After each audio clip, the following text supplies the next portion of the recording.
Alright guys, welcome back. Killing that off right now. Oh, I should probably set that to free camera first. Boom.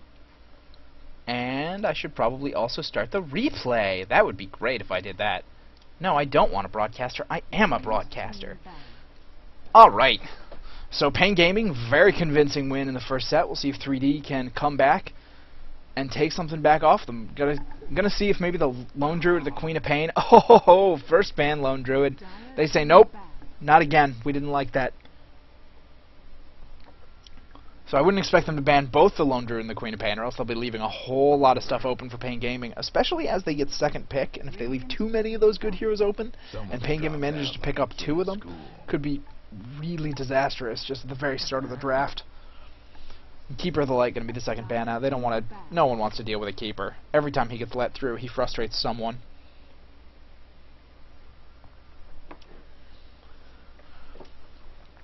Next ban coming out for Pain, maybe the Nyx Assassin, maybe the Wisp. And you have to wonder if 3D will think about picking up Storm Spirit, maybe as their third pick for Sharfik. Because again, I mean, I haven't watched them extensively, I have watched them some, and Sharfik on that Storm Spirit is brutal. The Undying getting banned out, leaving the Nyx Assassin for the first pick. So now Darkseer, Magnetar, Lifestealer all open, Shadow Demon open. Lots of excellent options coming out for Pain Gaming. Do they want to pick up the Lifestealer again? I mean, it obviously worked out really well for them last time.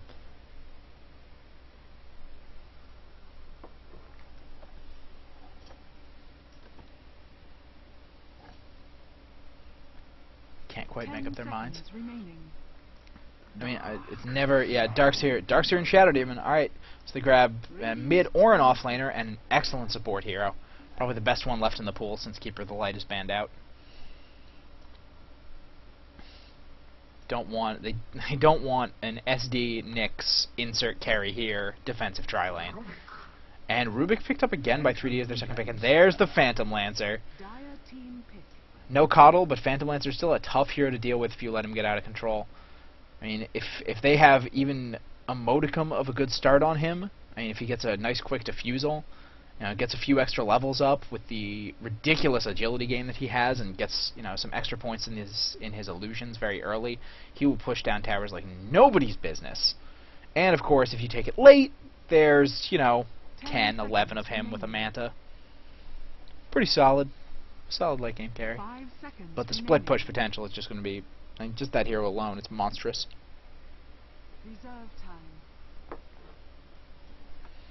Pain Gaming thinking, all right. How much do we hate this guy, and what do we want to do about it? Obviously, AoE is not a Phantom Lancer's friend. If you can burst down those illusions very, very quickly, it's very helpful in team fights. Prevent them from propagating. Force him to play solo for a bit. Silence is, of course, also very, very good against Phantom Lancer. Prevent him from doppel walking away in the early game. And Gyrocopter picked up. We didn't see him picked, or I think banned in game 1, which is really unusual, and I should have probably made a note of that. But Gyrocopter, obviously exceptionally good against Phantom Lancer because of that flat cannon. It doesn't matter if you don't know which one's real when you can shoot all of them at once. And also the call down, of course, very, very good at just nuking that all down. And immediately the Magnus banned out. They say, we really don't want to eat Vacuum into Magnus ult into Gyrocopter AoE. That's not friendly at all. And obviously in concert with the Soul Catcher from the Shadow Demon, making people take absurd amounts of damage. Brewmaster, the man from Pain Gaming. Clink spanned out. That's unusual. You really usually only see Clink spanned out against Empire. But I guess 3D, either they really don't like the hero, or there's someone on Pain that I don't know about, due to my aforementioned lack of knowledge about their team, that plays a particularly good Clinks. Either way, won't be seeing him this game.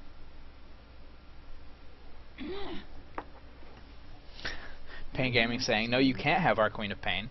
We like her. She's for us only. And yeah, I mean, Queen of Pain, the Nyx could be a mid Nyx, or could obviously be a tri-lane Nyx.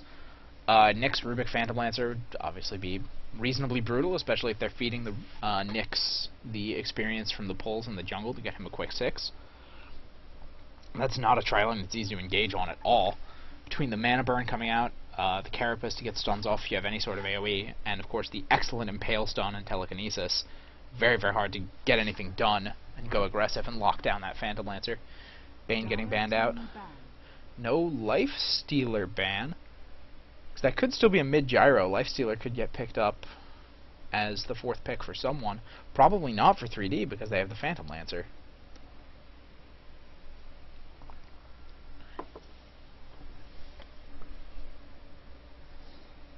Interesting that they banned out the Bane.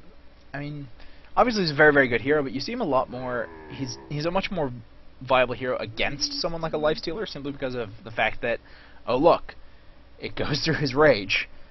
The Bane ultimate, excuse me, goes right through his rage, holds him in place for everyone to beat him down while the rage wears off. See what the 4th pick comes out from 3D. Probably looking for a mid and an offlaner, but could be looking for an offlaner and a support if they decide to throw that Nyx in the mid lane. 10 seconds. 10 seconds remaining. 5 seconds. Still on the board. Bounty Hunter's still on the board if they want to play a very aggressive lineup between Bounty and Nyx. Obviously, be a solid offlaner with all of that track gold they could rack up. Puck's still on the board.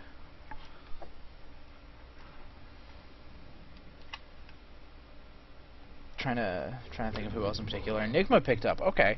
So maybe this is going to be a mid-Nyx, Jungle Nigma, and Rubik Phantom Lancer in the bottom lane, which would mean they're looking for an offlaner.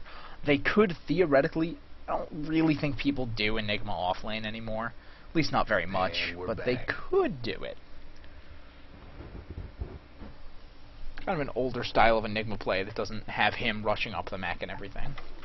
All those support items that he gets because of how quickly he gets that jungle gold. 10 seconds. 10 seconds remaining.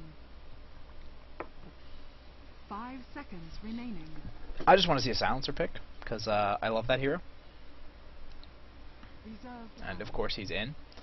By the way, for anyone who doesn't know, Test Patch Notes today, Medusa added to tournament mode, so we're going to see the incredibly boring Medusa possibly coming out within the next week or so.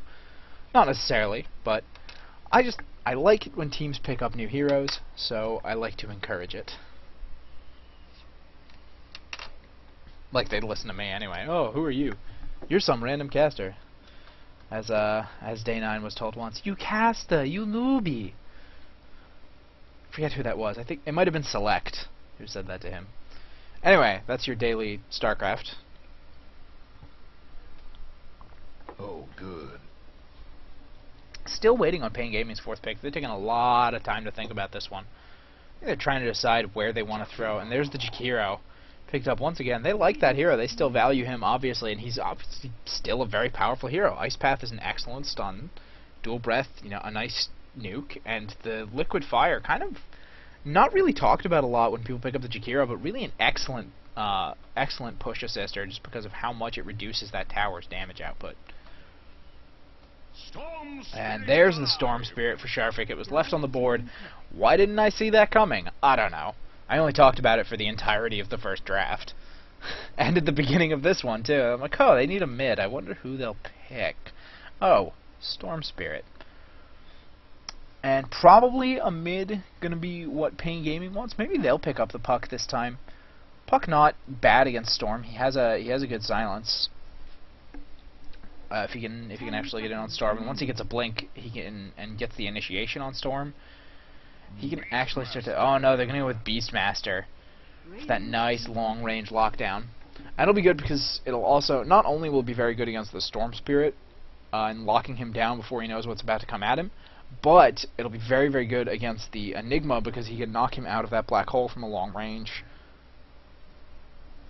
And of course the Phantom Lancer for a nice long disable on him, and all the scouting they can do, try to prevent the Enigma or the Storm Spirit, or the Nyx especially as well, from setting up ganks. So, very quickly, our rosters. We have Billy playing the Jakiro, Pada playing the Darkseer, Grent on the Shadow Demon, Everybody gets set. King RD on Beastmaster, and Fuga gonna be playing that Gyrocopter for Pain Gaming. And we have over on the side of 3D, excuse me, we have Solo playing that Rubik, we have Serva playing that Enigma, Nexus on the Phantom Lancer, Dread on the Nyx Assassin, and Sharfik playing his signature Storm Spirit. Both teams look like they're going to be moving into the bottom lane. Rubik leading the way for 3D.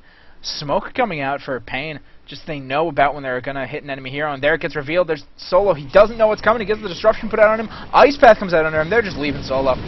There is nothing they can do about that Rocket Barrage after that. And that's going to be, if that's their tri-lane, which, yeah, looking at their picks now, then I didn't really examine that, but that's their tri-lane, and that's going to be absolutely brutal for any hero that gets caught out against them. And it looks like they might be doing it offensively again. The tri-lane heroes are kind of hanging out in the bottom jungle still. They want to put a lot of pressure on. Beastmaster maybe going to safe lane it? Well, or no, maybe, yeah, Darkseer looks like he's hanging out mid. Beastmaster going to go safe lane for him. Maybe. No, Beastmaster going to go back to block. Alright. Pata just going to go up here and check the room. Ward already being dropped down for 3D. They say, alright, and oh, there's the sentry. They saw it coming. They said, alright, you know what? You know what? We know they have a very aggressive lane. We know they're probably going to be running it down here. Let's prevent them from having vision of our Enigma. Good counter warning coming out, and good game sense as well. Shadow Demon grabbing a haste rune, and maybe running mid to set something up. Now, more counter warding coming out. Solo saying, you have this excellent aggressive lane. You are not coming near our jungle Enigma. It's just not happening. And it looks like they might just throw the off lane. We'll let the Darkseer free farm it. You know, free farming Darkseer not the most dangerous thing in the world. Still more counter warding. Oh, Grant really wanted to try and prevent them from counter warding his sentry. He wanted to get some warding off. They do have a sentry blocking the easy camp, make it a little slower for Enigma to start off as jungling. But overall, the early ward play and the early counter warding coming out from the side of 3D just so excellent. Keep their jungler safe. Creep Pole going to be giving Nexus some nice easy farm under his tower. But taking a lot of damage while he's doing it. Only has the one salve, doesn't have nearly as many as the Queen of Pain had last time. But still, he's going to be alright for now. And the trick is that, I mean, this lane, they have to get these early kills on the Phantom Lancer. They can't leave him, you know, they can't just leave him to farm. They can't just leave him to get big. They want to shut him down nice and early and not give them any chance to snowball. Now that's the reason for this aggressive tri-lane, but it looks like the Shadow Demon, he's doing more of a roaming thing, and I'm not sure that's particularly safe. Maybe they don't realize that they not only have 3 heroes in it, but they have to realize that they're not on the map. There goes the slow coming out from the Lance coming out on a Fuga. Oh, beautiful Ice Path to stop Dread or Solo from catching up, but Fuga going to try and get through. Oh, do they have another Lance to slow him down? Oh, he gets blocked off by Nexus.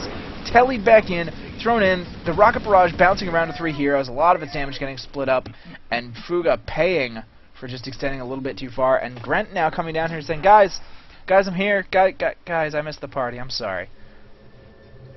Enigma has actually moved into the off lane, it appears.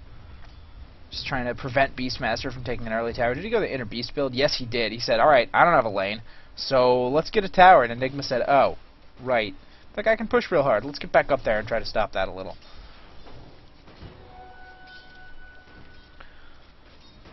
People just farming up. Mid lane, looks like Sharfik going to try and be getting something done onto Beastmaster. Did I say Beastmaster top lane? Oh, wow. I'm just screwing everything up. I'm sorry. So Beastmaster went the inner beast build because he's mid, and that's the usual build for mid. But preventing the Darkseer from just pushing up with Ion Shell. So I had it so lodged in my mind that Beastmaster was in the off lane for some reason. But Sharfik just trying to zone him right out of lane. Bottle carring going on from both players. But Sharfik pretty much a full item ahead of King RD, or at least he hasn't had his boots brought out to him yet. And it's going to be, I feel like it's going to be kind of tough for the Beastmaster to stay in lane, even with the bottle crowing. The amount of harass Storm Spirit can put out if you let him just with those overloads is completely brutal. I should have this up so y'all can see that, and so I can too. And I'm reminded to look at it. Nexus just safely farming up his bot lane. Sitting at 9-1 right now against the 12-2 of the Gyrocopter. Rubik and Dread still just hanging out there. They know that if they leave that Phantom Lancer alone, he's going to get destroyed. So, well, it's going to cut them some levels. It's going to lose him some levels. They can't spend a lot of time doing stack pulls. They can't spend a lot of time out of lane, roaming. They need to protect him and get him farmed up. And it's good. I mean, it's what they didn't do for the Anti-Mage last game. And their other lanes that... Oh, and their Fuga's getting engaged upon again. Thrown in by the Telekinesis. Quick stun coming out. Dread actually getting disrupted, so he didn't hit the Ice Path. Or was it? No, maybe... No, Fuga got disrupted, I guess. That looked like Dread got disrupted. My bad. He was hidden behind the bubble. But yes, that Ice Path saving what should have been a very, very dead Fuga. The Ice Path and the disruption. And this is a lane that not only can it get really good kills, but it's very hard to, you know, if you find an opening to kill against, just because of Ice Path and disruption being such powerful defensive abilities. As soon as you group up, Ice Path is brutal. DD over here on King RD, playing the Beastmaster. We can get him a lot of nice last hits, but unfortunately, because he's melee, he won't be getting any of that harassment done. That would, you know, a ranged hero would be trying to get in with that DD rune. Looks like we might have an engagement up here in the top lane. Potta going to be chasing down Servo with this Ion Shell. He spawns some Eidolons very, very quickly, and the Ion Shell just ticking him, vacuums him back in, gets behind him, gets the Maleficent stun off, but oh, the blocks! The Surge comes out, he does get the kill, but is he going to pay for it? Oh, Potta, oh, he traps himself in. Oh, that was really excellent Maleficent timing from the Enigma. He didn't panic. He held on to it. He said, alright, I'm going to need this when he actually gets near me. And Enigma's still able to farm the lane and keep it pushed back because the Eidolons he spawned earlier, he didn't even bring them back with him. He knew that they wouldn't be able to chase the Darkseer. It wouldn't matter. Really excellent heads-up play coming out from an Enigma. Even though he lost his life there, probably a bit of an overextension, it's easy to get caught out against a Darkseer when you're solo like that because Ion Shell just does so much frickin' damage. But, man, I was just very impressed by that whole sequence. Sharfik and King RD still just farming up this mid lane. Going about even, 26-4 versus 25-2. Looks like King RD going to drop a ward up there on the high ground, just give himself some vision so he knows if he's getting ganked from that bottom lane. Maybe have a rotation coming here from Grant. And Darkseer kills off Enigma again. This time he pops the wall. It looks like, oh, is he going to get him with the Eidolons? One more attack! Oh, it's not quite enough. They can't get in range for the last auto attack, and he gets away with 10 life, but oh, nope. No, he doesn't. Sharfik says, hi, my name's Storm Spirit, you can't run from me. Trying to zip through, get some stuff done. Oh, no, he's not trying to run. He's just trying to get him to... Oh, that roar. So, really excellent, you know, zip and blast, zip and blast, zip and blast coming out, but... Beastmaster says, I'm sorry. Stand still for a moment, please. Or maybe he yells, he says, stand still! And so he did. And he said, wow, that is a powerful voice. Next, he's just sitting here farming up the bottom lane. Got his Tranquils, got his stick, got some branches. Wondering what he's going to be buying next. He's got about 1,000 gold sitting. He's going for a quick defusal. Gets the Blade of Alacrity picked up. And now Potta's saying, hey, you're not allowed to farm this lane. Get out of this lane. It looks like we have an engage going on. King RD running away from Sharfik and Dread. He's gonna get pulled back in. The defensive disruption goes off very, very quickly. He's gonna get zipped on, gonna get taken out. Sharfik gonna be able to get out? He has 2 bottle charges, zips one real quick, zips away. Oh, the black hole catches 2, even though it's under the enemy tower. They don't care. They have enough to tank it. The damage comes out. Sharfik is probably gonna.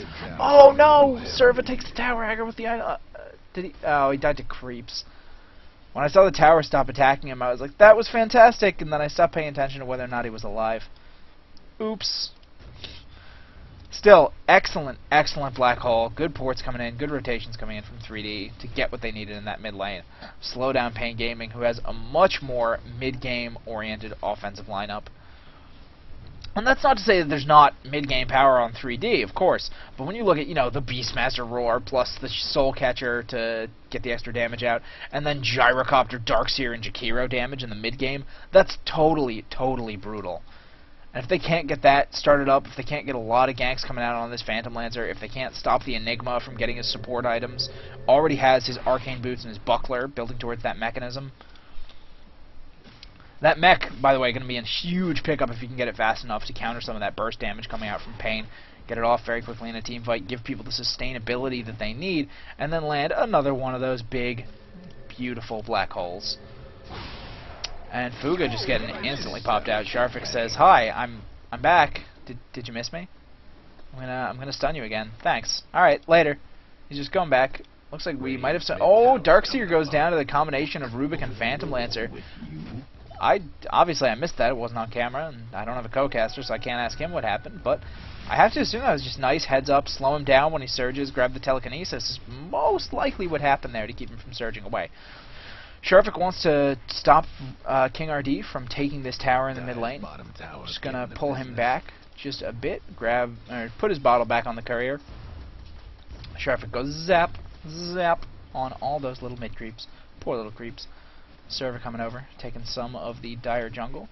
And Nexus pushing down this bottom tier 1 tower on the Dire side. It's taking a decent chunk of damage, down below half health. Doesn't have any illusions. Obviously, he only has the 1 point in Juxtapose because he's only level 8.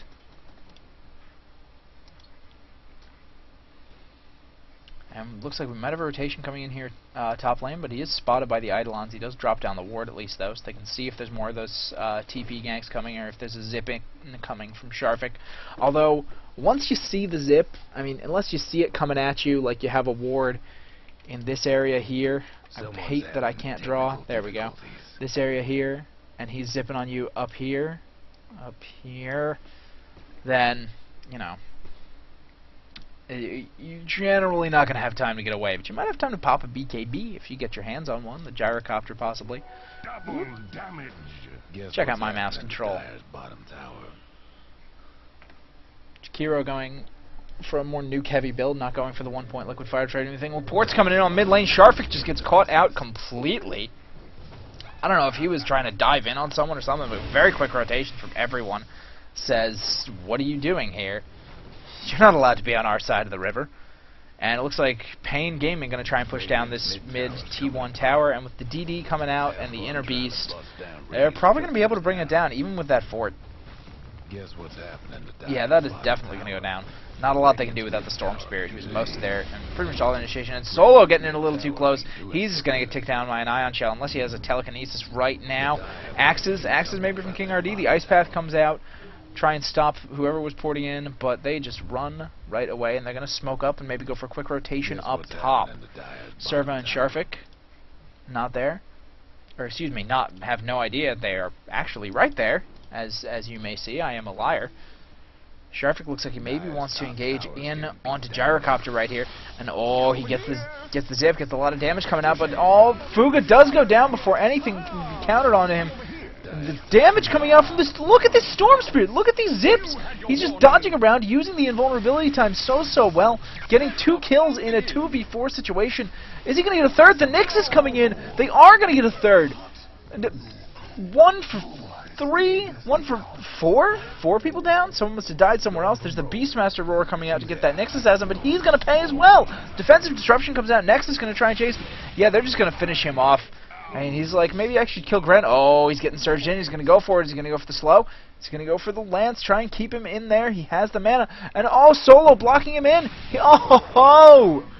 Shadow Demon paying again with his life for the foolishness of engaging on a Phantom Lancer. Obviously, he's just the most OP hero in the game. Just every time someone picks him, they should just give up Dota. It means they can only win with a Phantom Lancer pick because he's just so broken. I don't hate Phantom Lancer nearly as much as the rest of you. Confession time. I actually have a lot of fun playing that hero, and if that makes you not watch my stream, I'm sorry. But it's just who I am. I was born this way. Storm Spirit picking up Gyrocopter again. How is that Gyrodon? I haven't looked at like XP graphs or anything. Over 5,000 XP and a little over 4,000 gold for the Radiant side. Let's see the net worth. And this is what's really telling the story. Look at the net worth on the Phantom Lancer, 6,300. You have the Storm Spirit, 4,600, the Enigma, 4,200, and those are the 3 leading farmers. Again, all on the same team, similar picture to last game. The 3 heroes that were primarily farming the lane, and look, quick zip out from Sharfik to prevent himself from getting caught in that combo. Mana'd up really quickly. Are they going to try to counter onto this? Enigma thinking about going in. He pops off the mech, try to keep himself alive. Sharfik zipping back in, chasing down this Jakiro very quickly, trying to get the zips and the overloads. Nick's going to pop off and kill the Shadow Demon very quickly. Jakiro also going to look at the black hole! They wanted to counter engage him, but the black hole prevents any sort of, counter pressure from going on, and boom! Gyrocopter gets obliterated as well. This tower is going to go down. They might have time to get a second, but just with how fast they push, generally 20 seconds isn't enough time, but between Eidolons and Phantom Lancer illusions, they can get a lot done in so little time. And with the Storm here, you're not safe even behind your tower. What is he? Double Robe of a Magi. I feel like that goes into something and I should know what. But I could just be crazy. No, it won't tell me. Can I look? Oh god, I can't believe I'm doing this. Maybe I guess he's probably going for the Orchid. Wants to get both of the just plus int items first. That would make sense. All right, good. Glad I sussed that one out on my own. And yeah, there's the rest of both of his Oblivion staves coming out. And this is looking almost like as good of a game for 3D as it was for Pain last time. Except this time, when you look over at Pain Gaming's side, you see, oh, there's a Gyrocopter. That's a pretty solid, mid to late game hero. You can do a lot of late game damage, but generally, if Gyro is going to be the dominant hero in the late game, he has a very good mid game as well. And right now, Gyrocopter, 150. 150, and he has 69 last hits at 15 minutes. Phantom Lancer with 82, and he has, I know there's a KD here, Q, alright. And Phantom Lancer is 403, and there's the zip coming in, and, oh man. Beastmaster's just going to get obliterated? Alright, yeah, there we go. I was expecting him to die a little quicker. They're just leaving the Hawk. Dread says, I want it. It's my 30 gold. And Storm just gonna, looks like he's just gonna finish his Orchid before he even thinks about bringing it out. And man, looks like bottom tower probably gonna go down between Phantom Lancer Illusions and Eidolons. They just don't need a lot to push down these towers. 22-8 now in the favor of 3D. And over 10,000 experience now. Whoop, wrong button. Over 10,000 gold. And whew, that's just, it has been a brutal start. And again, like I said, it looks like the reverse of last game, where Pain just had that absolutely dominating start, except that now the super hard carry of the Phantom Lancer is on the side of the team that's already winning. Which is obviously a big plus.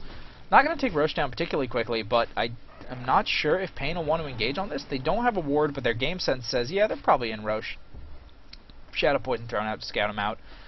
And 3D just going to back off. They say, alright, we're not comfortable enough engaging out there. We don't have our Enigma Black Hole for another 25 seconds. We'll just come in here and put some pressure on your mid lane instead. You didn't need your mid lane, did you? No? Okay.